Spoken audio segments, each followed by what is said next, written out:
Minhas queridas irmãs, meus queridos irmãos espíritas, jovens, nossos votos cordiais de muita paz.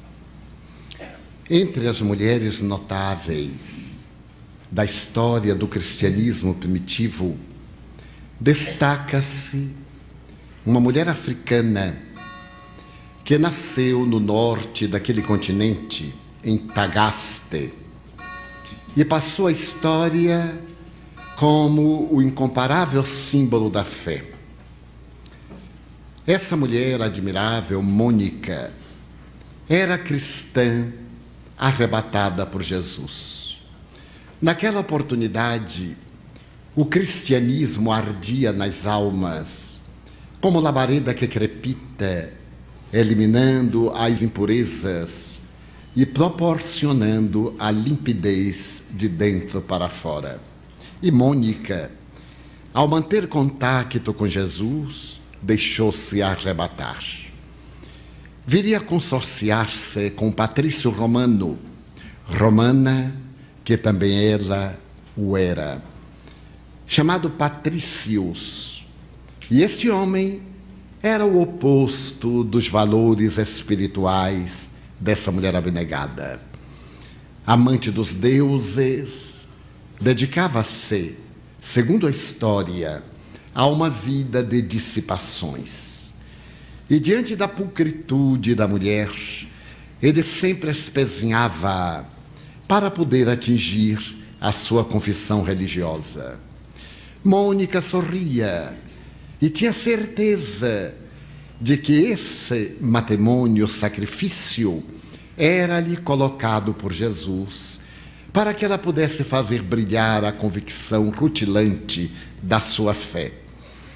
Ao lado deste homem, caracterizado por uma grande perversidade, a sua genitora não era de menor calibre, e para mais afligir Mônica, a sogra veio morar no seu lar.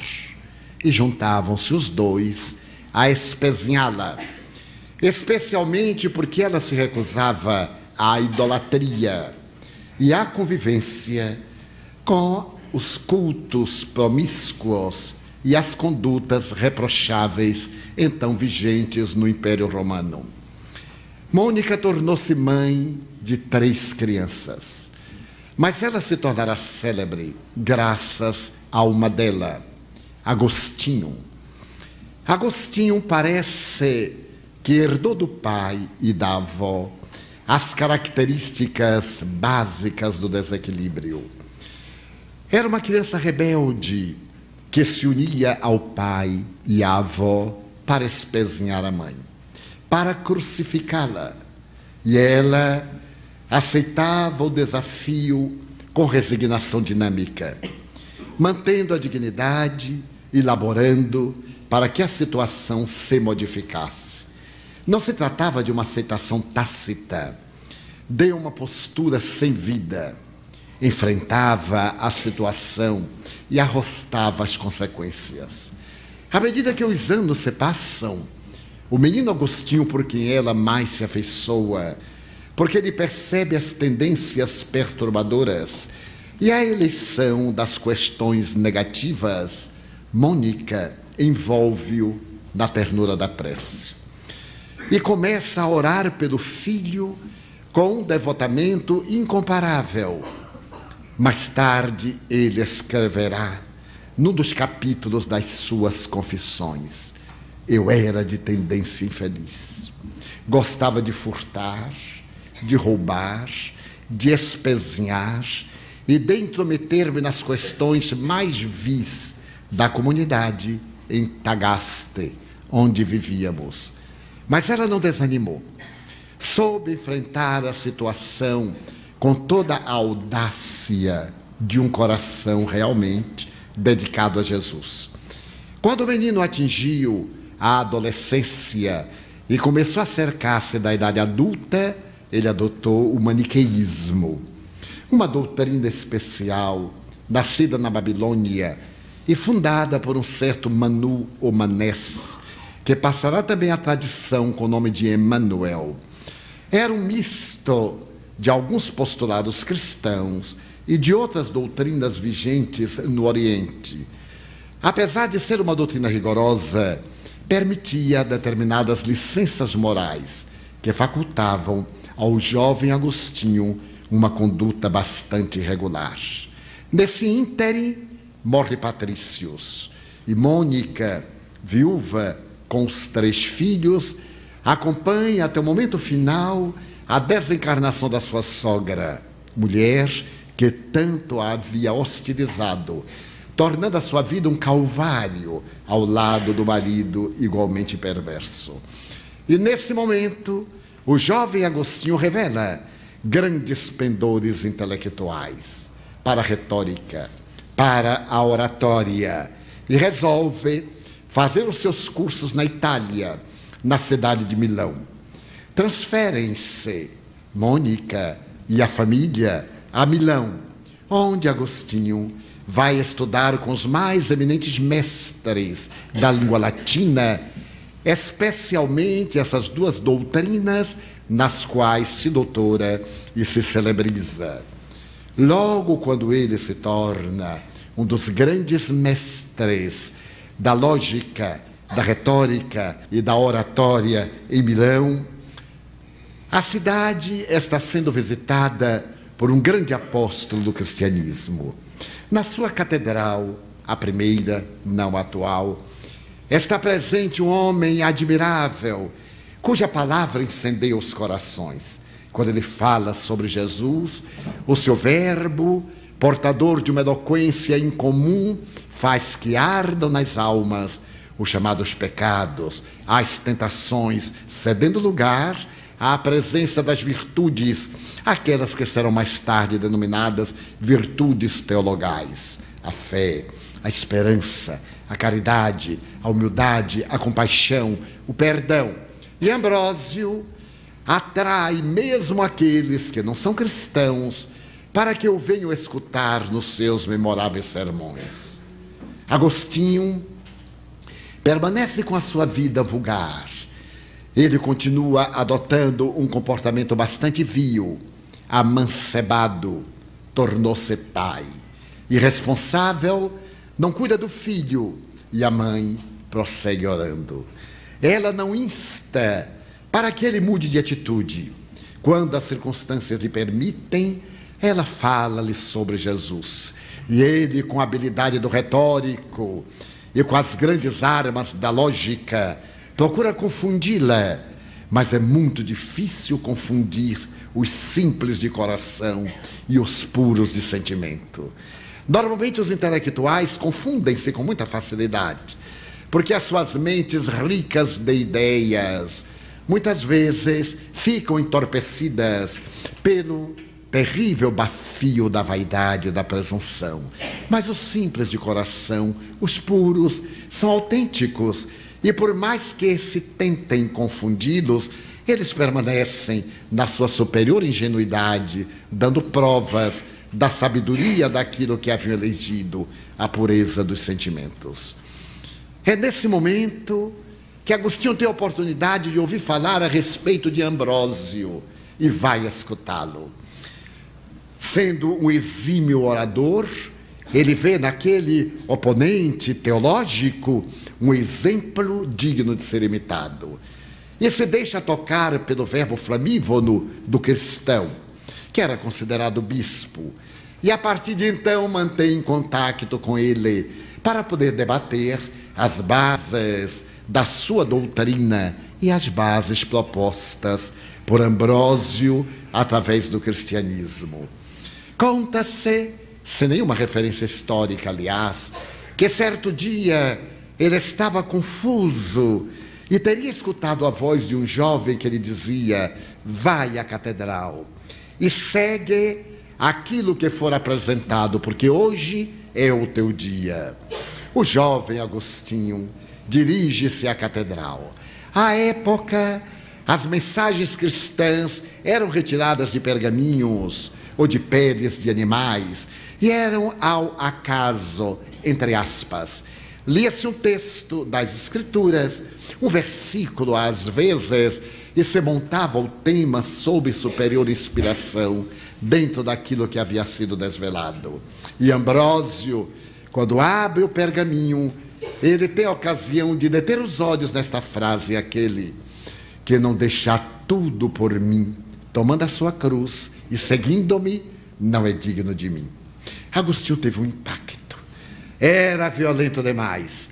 Esse homem não se contentava com o pouco, com a adesão. Ele queria tudo, queria a vida. Desejava que o indivíduo se renunciasse a si mesmo, a esses valores que caracterizam as nossas vaidades e que estão íncitos em nosso ego, aquilo que é preponderante em nossa luta, na qual a predominância do mais forte coloca-o na posição de comando.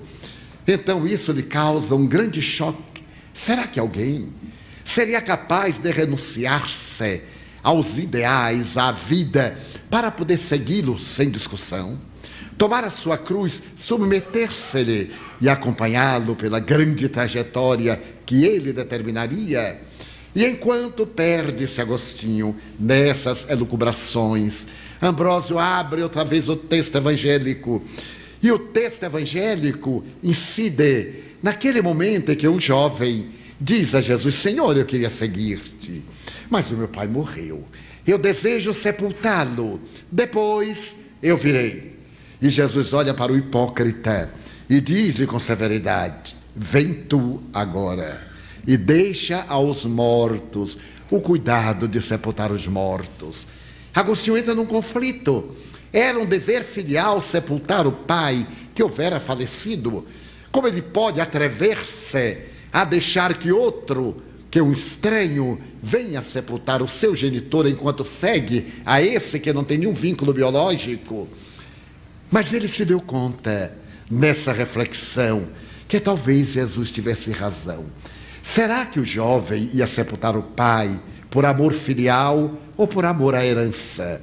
Havia dispositivos legais que rezavam que aqueles que são herdeiros dos legados e patrimônios dos mortos devem reverenciar-lhes a memória. E ele talvez fosse ao sepultamento para ser visto, para que esse pensasse ser ele um devotado e ardoroso filho. Mas o seu interesse não era tanto pelo pai, de quem ele estava distante fazia muito tempo, mas era pelo espólio, pela herança. Agostinho então concorda que era necessário sim que os mortos, os que vivem apegados a esses valores que ficam, que se encarregassem dessas conjunturas. Se o rapaz almejava uma vida diferente, se ele anelava por uma plenitude, era necessário optar.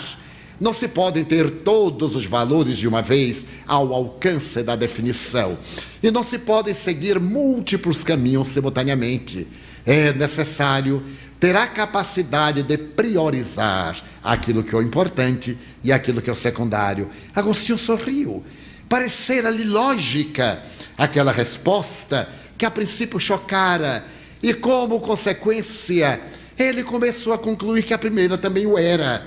Para poder não fazer parte dos mortos, daqueles que se cadaverizaram nas ilusões, é necessário tomar a cruz da coragem, é necessário pôr-se nas traves da renúncia a esses cadáveres e ressurgir, seguir aquele que seria a madrugada.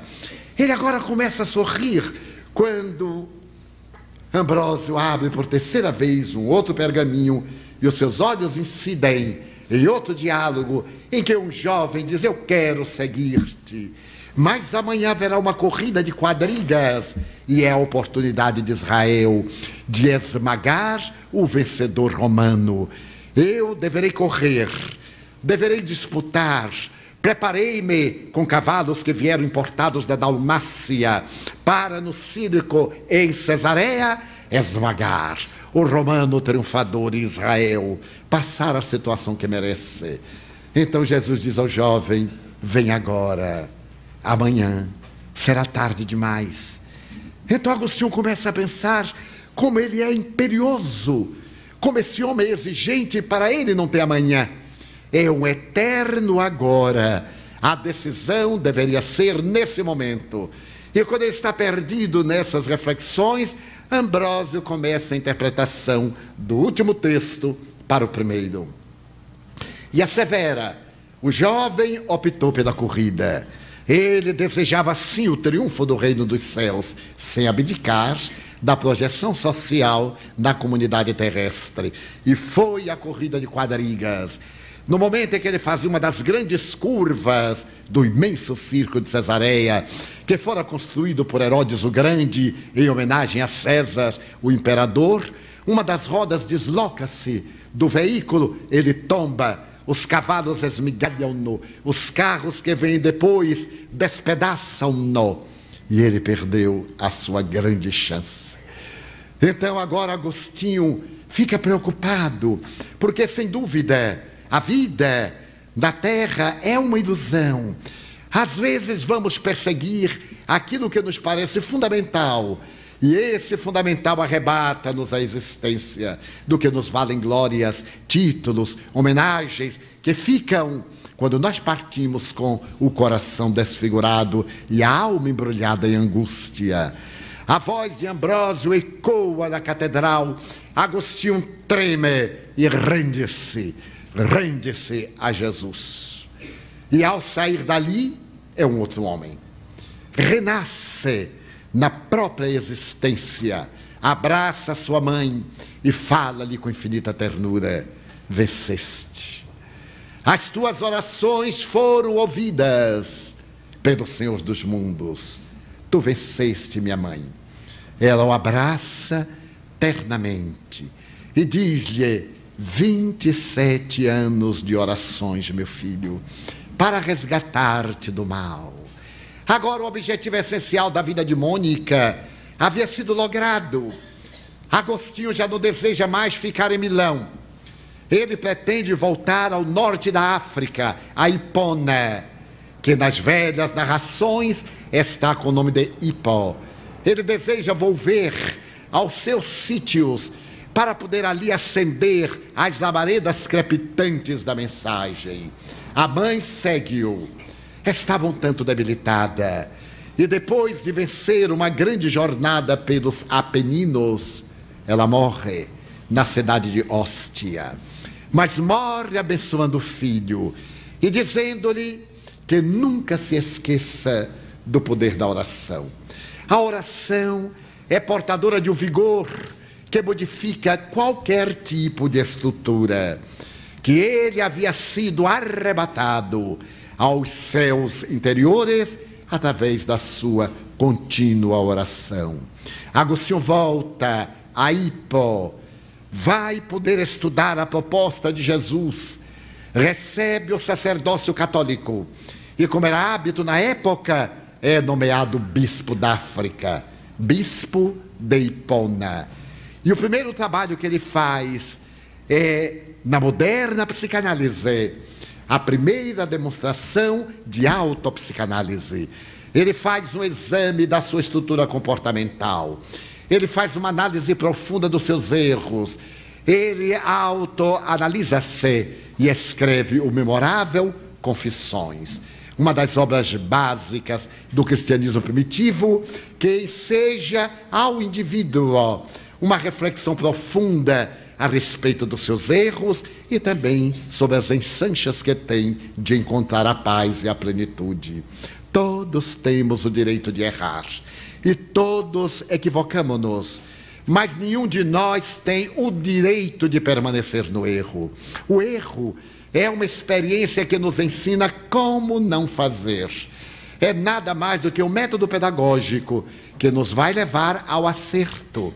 Todo e qualquer empreendimento é feito através dessa proposta metodológica da pedagogia. O erro e o acerto, a queda e o soerguimento, até que se fixam no indivíduo aqueles valores considerados eticamente corretos. Agostinho teve essa coragem. Ele percebe que o sexo era um espinho na sua carne, como também o fora na carne do apóstolo Paulo, que procurara resistir com todo vigor. Ele, um homem vígil, másculo, que procurou canalizar todas as suas forças para o ideal da mensagem que o abrasava, não podia deixar de ser uma criatura humana. E normalmente ele era atraído pelo instinto de procriação e reagia através da força lógica do trabalho, exaurindo todas as energias no sacrifício para poder preservar-se e trabalhar muito mais pelo apostolado de Jesus. Agostinho, então, de tal forma, procura vigiar o sexo, que a partir daí teve o máximo de cuidado para nunca mais ficar a sós com uma mulher, que seria a melhor maneira de vencer os seus impulsos. Ele não sabia até quando as suas resistências poderiam manter-se em equilíbrio. Depois de uma vida de dissoluções, de uma vida de hábitos, era muito mais difícil de reabilitar-se e atribuir-se novos costumes do que se desde cedo ele tivesse vivido em uma disciplina de abstinência. Então, a partir desse momento, nas suas confissões, que são de uma beleza incomparável, ele exalta Jesus, a força de Jesus, e prossegue escrevendo mais tarde a célebre Cidade de Deus em 30 volumes e torna-se o maior pensador do cristianismo primitivo, graças às orações de sua mãe, a devotada Mônica.